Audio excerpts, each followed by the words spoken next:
ओम साई राम। श्री साई सच्चरित्र अध्याय 6। गुरु के कर स्पर्श की गुण। जब सद्गुरु ही नाव की खिवैया है तो वो निश्चय ही कुशलता तथा सरलता पूर्वक इस भाव सागर के पार उतर देंगे। सद्गुरु शब्द का उच्चारण करते ही मुझे श्री साई की स्मृति आ रही है। ऐसा प्रतीत होता है मानो वो स्वयं मेरे सामने खड़े हैं और मेरे मस्तक पर उदी लगा रहे हैं।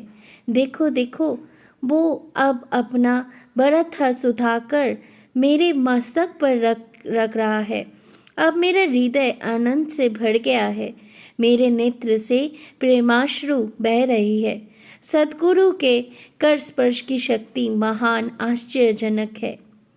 सूक्ष्म शरीर जो संसार को भस्म करने वाली अग्नि से भी नष्ट नहीं होता है, वो गुरु के कर स्पर्श से पल भर में नष्ट हो जाता है।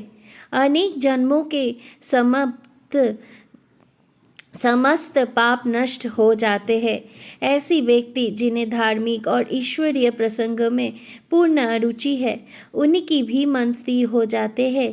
श्री साई बाबा के मनोहर रूप के दर्शन कर कंठ प्रफुल्लता से रुद्ध जाता है।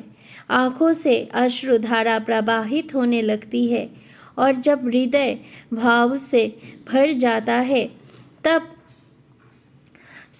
सोहम भाव की जागृति होकर आत्मानुभव के आनंद का आभास होने लगता है। मैं और तू का भेद नष्ट हो जाता है और तत्क्षण ही ब्रह्म के साथ अभिन्नता प्राप्त हो जाती है। जब मैं धार्मिक ग्रंथों का पाठन करता हूँ तो क्षण क्षण में सद्गुरु की स्मृति हो आती है। बाबा राम या कृष्ण के रूप धारण कर मेरे सामने खड़े हो जाते हैं और स्वयं अपनी जीवन कथा मुझे सुनाने लगते हैं। अर्थात जब मैं भगवत का श्रवण करता हूँ तब बाबा श्री कृष्ण के स्वरूप धारण कर लेते हैं और तब मुझे ऐसा प्रतीत होने लगता है कि वो ही भगवत या भक्तों के कल्याणार्थ उद्भव गीता सुना रहे हैं। जब कभी भी मैं किसी से वार्तालाप किया करता हूँ तो मैं बाबा की कथाओं को ध्यान में लाता हूँ, जिससे उनका उपयुक्त अर्थ समझाने में सफल हो सकूँ। तब एक शब्द या वाक्य की रचना भी नहीं कर पाता हूँ, परंतु जब वो स्वयं कृपा कर मुझसे लिखाने लगाते हैं तब फिर उसका कोई अंत नहीं होता। जब भक्तों में अहंकार की वृद्धि होने लगती है तो वो शक्ति प्रदान कर उसे अहंकार शून्य बनाकर अंतिम ध्यान की प्राप्ति कर देते हैं तथा उसे संतुष्ट कर अक्षय सुख का अधिकारी बना देते हैं। जो बाबा की नमन कर अनन्य भाव से उनकी शरण जाते हैं, उसे फिर कोई साधना करने की आवश्यकता ही नहीं है। धर्म, अर्थ, काम और मोक्ष उसे सहज ही प्राप्त हो जाते हैं। ईश्वर के पास पहुंचने की 4 मार्ग है: कर्म, ज्ञान, योग और भक्ति। इन सब में भक्ति मार्ग अधिक कंटकाकीर्ण, गड्ढे और खाइयों से परिपूर्ण है। यदि सद्गुरु पर विश्वास कर गड्ढों और खाइयों से बचे और पदानुक्रमण करते हुए सीधे अग्रसर होते जाओगे तो तुम अपने ध्यान अर्थात ईश्वर तक आसानी से पहुंच जाओगे। श्री साई बाबा ने निश्चयात्मक स्वर में कहा कि स्वयं ब्रह्मा और उनकी विश्व को उत्पत्ति, रक्षण और लय करने आदि की भिन्न भिन्न शक्तियों के पृथकतर में भी एकत्व है। इसे ही ग्रंथकारों ने दर्शाया है। भक्तों के कल्याणार्थ श्री साई बाबा ने स्वयं जिन वचनों से आश्वासन दिया था उनको नीचे उद्धृत किया जाता है। मेरे भक्तों के घर अन्न तथा वस्त्रों का कभी अभाव नहीं होगा। ये मेरा वैशिष्ट्य है कि जो भक्त मेरी शरण आ जाता है और अंतकरण से मेरे उपासक है, उनके कल्याणार्थ मैं सदैव चिंतित रहता हूँ। कृष्ण भगवान ने भी गीता में यही समझाया है। इसीलिए भोजन तथा वस्त्र के लिए अधिक चिंता न करो। यदि कुछ मांगने की अभिलाषा है तो ईश्वर को ही मांग लो। सांसारिक मान एवं उपाधियां त्याग कर ईश कृपा तथा अभय दान प्राप्त करो और उन्हीं के द्वारा सम्मानित हो। सांसारिक साधनाओं से कुपदगामी मत बनो। अपने इष्ट को दृढ़ता से पकड़ के रखो। समस्त इंद्रियों और मन को ईश्वर चिंतन में प्रवृत्ति रखो। किसी पदार्थ से आकर्षित ना हो। सदैव मेरे स्मरण में मन को लगाए रखो ताकि वो देह समाप्ति एवं ऐश्वर्य की ओर प्रवृत्त ना हो। तब चित्त स्थिर, शांत एवं निर्भय हो जाएगा। इस प्रकार की मन स्थिति प्राप्त होना इस बात का प्रतीक है कि वो सुसंगति में है। यदि चित्त की चंचलता नष्ट न हुई तो उसे एकाग्र नहीं किया जा सकता है। बाबा के उपयुक्त शब्दों को उद्धृत कर ग्रंथकार शिरडी के रामनवमी उत्सव का वर्णन करता है। शिरडी में मनाया जाने वाला उत्सवों में रामनवमी अधिक धूमधाम से मनाई जाती है। अतएव इस उत्सव का पूर्ण विवरण जैसा कि साई लीला पत्रिका के पृष्ठ 193 पर प्रकाशित हुआ था, यहाँ संक्षेप में दिया जाता है। प्रारंभ। कोपर गांव में श्री गोपाल राव गुंड नामक एक इंस्पेक्टर थे। वो बाबा के परम भक्त थे। उनकी 3 स्त्रियां थीं, परंतु एक की भी संतान न थी। श्री साई बाबा की कृपा से उन्हें एक पुत्र रत्न की प्राप्ति हुई। इस हर्ष के उपलक्ष्य में सन 1897 में उन्हें विचार आया कि शिरडी में मेला अथवा उर्स भरवाना चाहिए। उन्होंने ये विचार शिरडी के अन्य भक्त तात्या पाटिल, दादा कोते पाटिल और माधव राव के समक्ष विचारार्थ प्रकट किया। उन सभी को ये विचार अति रुचिकर प्रतीत हुआ तथा उन्हें बाबा की भी स्वीकृति और आश्वासन प्राप्त हो गया। उस भरने के लिए सरकारी आज्ञा आवश्यक थी, इसलिए एक प्रार्थना पत्र कलेक्टर के पास भेजा गया, परंतु ग्राम कुलकर्णी के आपत्ति उठाने के कारण स्वीकृति प्राप्त न हो सकी। परंतु बाबा का आश्वासन तो प्राप्त हो ही चुका था। अंत पूर्ण प्रयत्न करने पर स्वीकृति प्राप्त हो गई। बाबा के अनुमति से रामनवमी के दिन उर्स भरवाना निश्चित हुआ। ऐसा प्रतीत होता है कि कुछ निष्कर्ष ध्यान में रखकर ही उन्होंने ऐसी आज्ञा दी, अर्थात उर्स एवं रामनवमी के उत्सवों का एकीकरण तथा हिंदू मुस्लिम एकता, जो भविष्य की घटनाओं से ही स्पष्ट होती है कि ये ध्यान पूर्ण सफल हुआ। प्रथम बाधा तो किसी प्रकार हल हुई। अब द्वितीय कठिनाई जल के अभाव की उपस्थित हुई। शिरडी तो एक छोटा सा गांव था और पूर्व काल से ही वहाँ जल का अभाव बना रहता था। गांव में केवल 2 कुएं थे, जिनमें से एक तो प्राय सूख जाया करता था और दूसरे का पानी खरा था।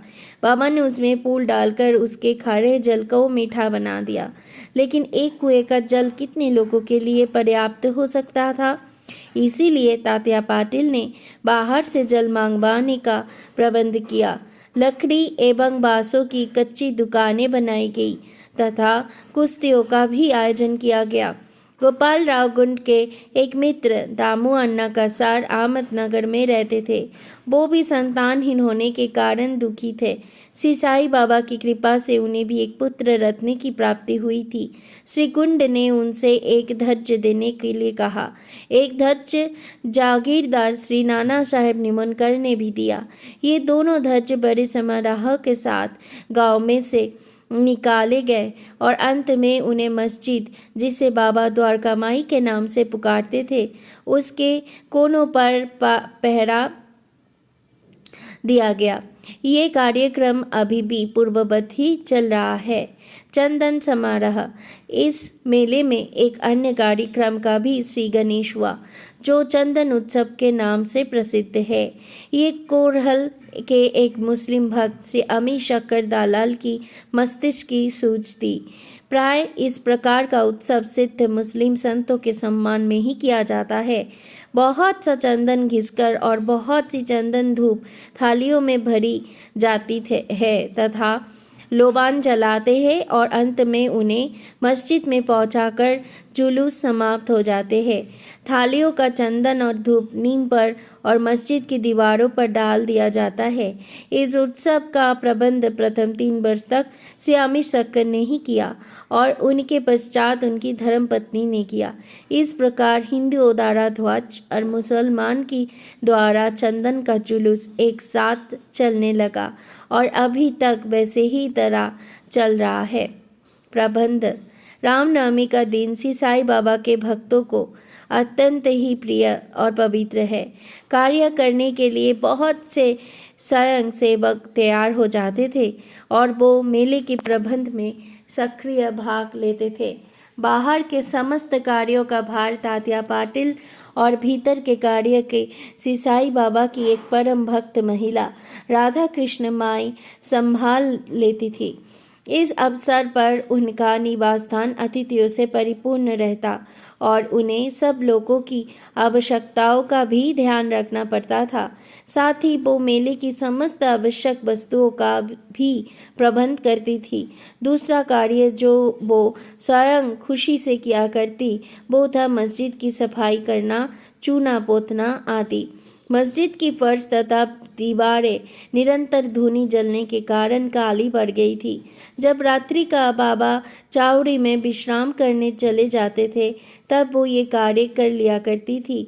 समस्त वस्तुएं धूनी सहित बाहर निकालनी पड़ती थी और सफाई एवं पुताई हो जाने के पश्चात पूर्ववत सजा दी जाती थी। बाबा का अत्यंत प्रिय कार्य गरीबों को भोजन कराना भी इस कार्यक्रम का एक अंग था।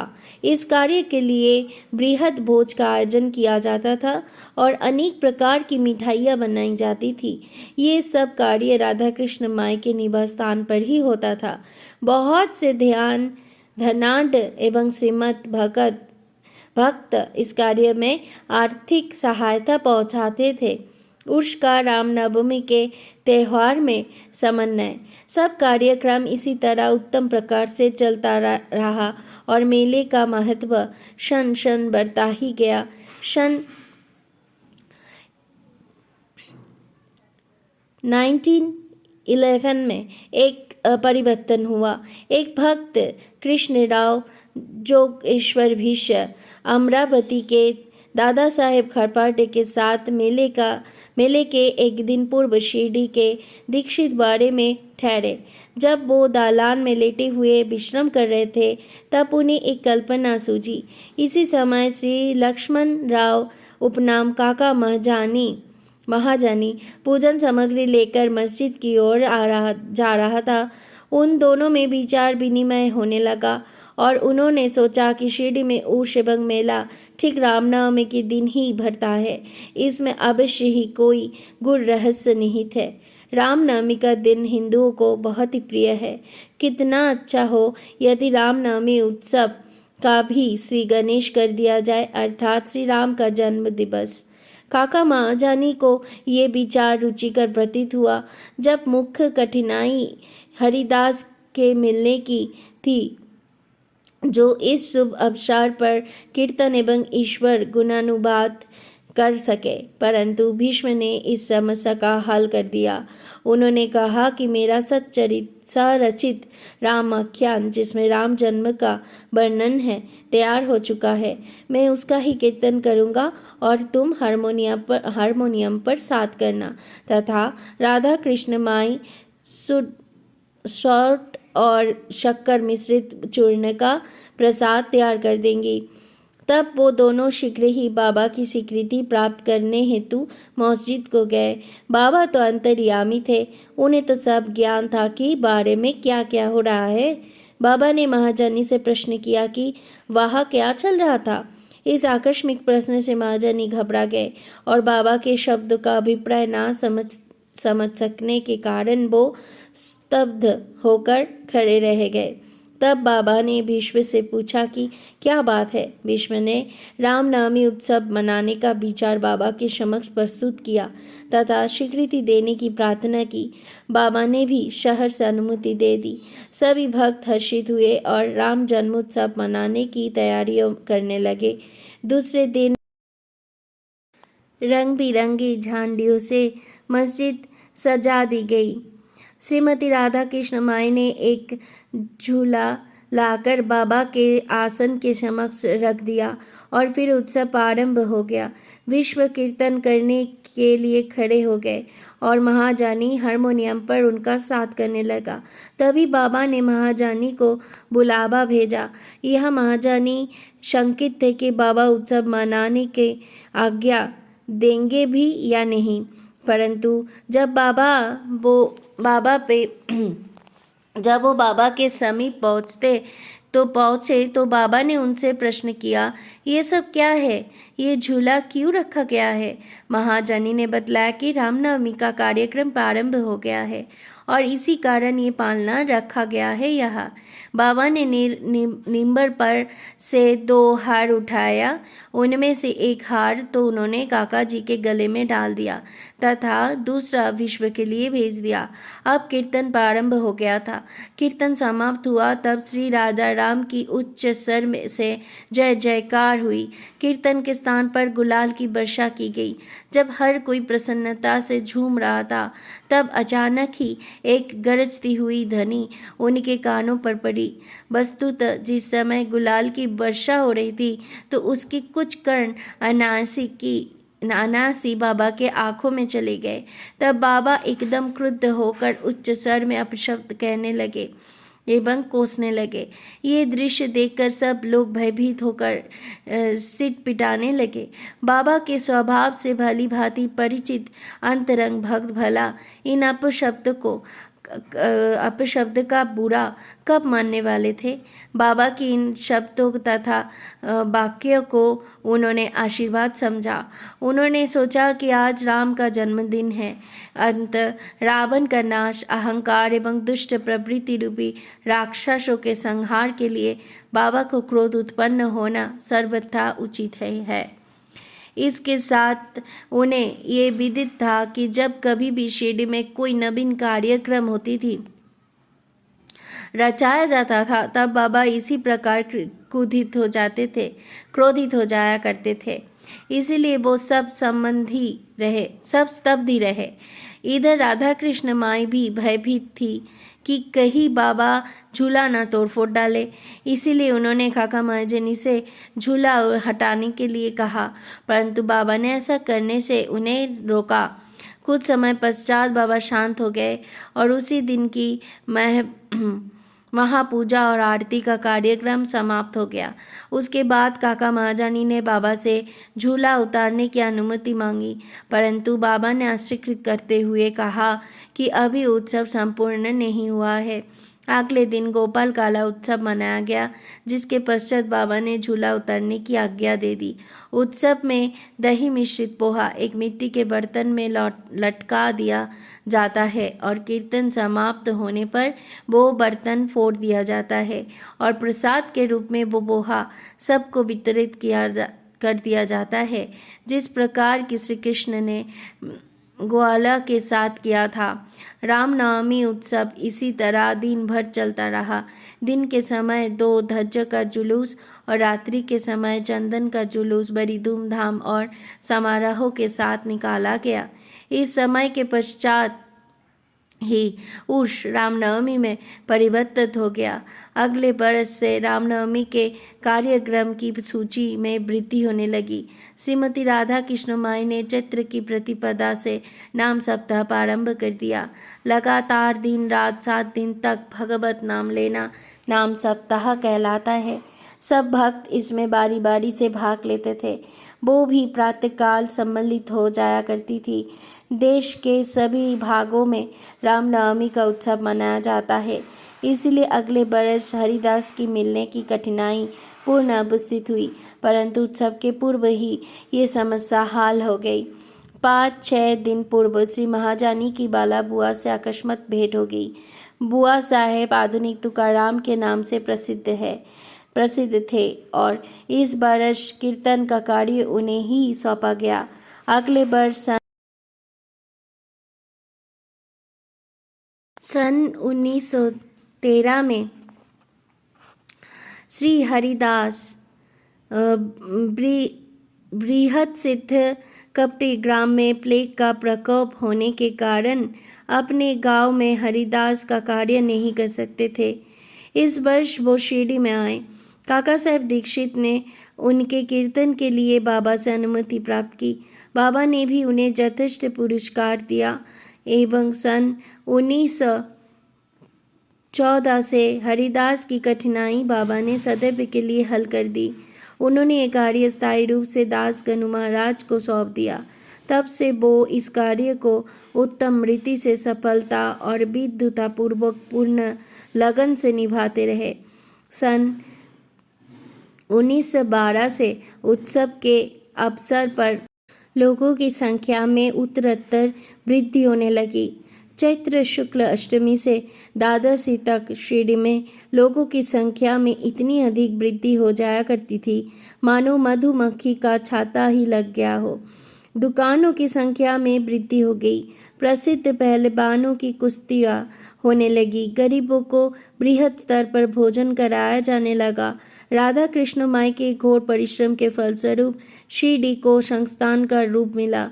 संपत्ति भी दिन प्रतिदिन बढ़ने लगी। एक सुंदर घोड़ा, पालकी, रथ और चांदी के अन्य वस्तु, बर्तन, पात्र, शीशा इत्यादि भक्तों ने उपहार में भेंट दिया। उत्सव के अवसर पर हाथी भी बुलाया जाता था। यद्यपि संपत्ति बहुत बड़ी, परंतु बाबा उन सब से सदा निरपेक्ष ही रहते थे। वो सदैव उसे अपेक्षा की दृष्टि से देखते और सदैव की भांति ही साधारण वेशभूषा धारण करते थे। ये ध्यान देने योग्य है कि जुलूस तथा उत्सव में हिंदू और मुसलमान दोनों ही साथ साथ कार्य करते थे, परंतु आज तक ना उनमें कोई विवाद हुआ और ना कोई मनभेद थी। पहल तो लोगों की संख्या 5 से 7,000 के लगभग ही होती थी, परंतु किसी वर्ष तो ये संख्या 75,000 तक पहुंच जाती थी। फिर भी ना कभी कोई बीमारी फैली और ना ही कोई दंगा हुआ। मस्जिद का जीर्णोद्धार। जिस प्रकार उर्स या मेला लगाने का विचार प्रथमत श्री गोपाल गुंड को आया था, उसी प्रकार मस्जिद के जीर्णोद्धार का विचार भी प्रथमत उनके दिमाग में ही आया। उन्होंने इस कार्य के निमित्त पत्थर एकत्रित कर उन्हें वर्गाकार करवाया, परंतु इस कार्य का श्रेय उन्हें प्राप्त नहीं होना था। वो सुयस तो नाना साहेब चादोरकर के लिए ही सुरक्षित था और फर्श का कार्य काका साहेब दीक्षित के लिए। प्रारंभ में बाबा ने इन कार्यों के लिए स्वीकृति नहीं दी, परंतु स्थानीय भक्त मलसापति के आग्रह करने से बाबा की स्वीकृति प्राप्त हो गई और एक रात में ही मस्जिद का पूर्ण फर्श बन गया। अभी तक बाबा एक टाट के टुकड़े पर ही बैठते थे। अब उस टाट के टुकड़े को वहां से हटाकर उसके स्थान पर एक छोटी सी गद्दी बिछा दी गई। सन 1911 में सभा मंडप भी घोर परिश्रम के उपरंत ठीक हो गया। मस्जिद का आंगन बहुत छोटा तथा सुविधाजनक था। काका साहेब दीक्षित आंगन को बढ़ाकर उसके ऊपर छप्पर बनाना चाहते थे। यथेष्ट द्रव्य राशि व्यय कर उन्होंने लोहे की स्तंभे, बल्लियां एवं केजिया मोल ली और कार्य भी प्रारंभ हो गया। दिन रात परिश्रम कर भक्तों ने लोहे की खंभे जमीन में गाड़े। जब दूसरे दिन बाबा चावड़ी से लौटे, उन्होंने उन स्तंभों को उखाड़कर फेंक दिया और अति क्रोधित हो गए।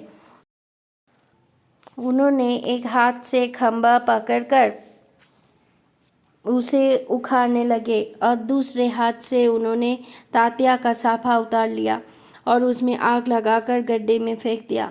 बाबा के नेत्र जलते हुए अंगारे के सदृश लाल हो गए। किसी को भी उनकी ओर आंख उठाकर देखने का साहस नहीं होता था। सभी बुरी तरह भयभीत होकर विचलित होने लगे कि अब क्या होगा। भागूजी शिंदे कुछ साहस कर आगे बढ़े, पर बाबा ने उन्हें धक्का देकर पीछे ढकेल दिया। माधवराव की भी वही गति हुई। बाबा उनके ऊपर भी ईंट के ढेले फेंकने लगे। जो भी उन्हें शांत करने गया उसका वही दशा हुई। कुछ समय के पश्चात क्रोध शांत होने पर बाबा ने एक दुकानदार को बुलाया और एक जरीदार सफा खरीदकर अपने हाथों से उसे तात्या के सिर पर बांधने लगे, जैसे उन्होंने विशेष सम्मान दिया। तात्या को ये विचित्र व्यवहार देखकर भक्तों को आश्चर्य हुआ। वो समझ ही न पा रहे थे कि किस अज्ञात कारण से बाबा इतना क्रोधित हुए। उन्होंने तात्या को क्यों पीटा और तत्क्षण ही उनका क्रोध क्यों शांत हो गया। बाबा कभी कभी अति गंभीर तथा शांत मुद्रा में रहते थे और बड़े प्रेम पूर्वक वार्तालाप किया करते थे, परंतु अनायास बिना किसी गोचर कारण के वो क्रोधित हो करते थे। ऐसी घटनाओं देखने में आ चुकी है कि परंतु मैं इसका निर्णय नहीं कर सकता कि उनमें से कौन सी लिखूं और कौन सी छोड़ूं। अंततः जिस क्रम से वो याद आती जाएगी इसी प्रकार उनका वर्णन किया जाएगा। अगले अध्याय में बाबा यवन या है हिंदू इसका विवेचन किया जाएगा तथा योग साधन शक्ति और विषय पर भी विचार किया जाएगा। ओम श्री सद्गुरु साईनाथार्पणमस्तु। शुभम भवतु। सप्ताह पारायण प्रथम विश्राम। ओम साई राम।